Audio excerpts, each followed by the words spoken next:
بصدر فرخة واحدة عملت الغدا كله لكل البيت. تعالوا اقول لكم حضرته ازاي، بس ما تنسوش الصلاة على النبي في الكومنتات عشان اخد ثواب انا وانتوا.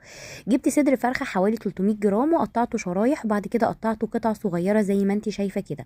وبعد كده حطيته بقى جوه الصينية بتاعتي. طبعا حطيت اي مادة دهنية، انا حطيت شوية زيت صغيرين كده. واول ما سخن نزلت بقى بقطع الفراخ بتاعتي، وابتديت ان انا افردها في الطاسة، وما حاولتش خالص ان انا احركها. وبعد 5 دقايق ابتديت ان انا بقى اقلبها الناحيه التانية لحد ما اخدت لون ذهبي فاتح كده. بعد كده حطيتها على جنب، ونزلت عليهم بقى ببصلايه كبيره متقطعه جوانح، وبرده سبتها تدبل كده، ونزلت عليهم بطماطمايه متوسطه برده مقطعاها جوانح او جوليان. وبعدين قلبتهم مع بعض كويس جدا، ونزلت عليهم بقى بالفلفل الاخضر والاحمر، ولو عندك فلفل اصفر تقدري تضيفي، بيدي يعني لون حلو كده لاكله النهارده. وبعد كده بقى هبهرهم بملح وفلفل اسود بهارات فاهيتا، ونحط كمان شويه من البابريكا، وطبعا نظبط الملح على حسب الرغبة ونقلبه.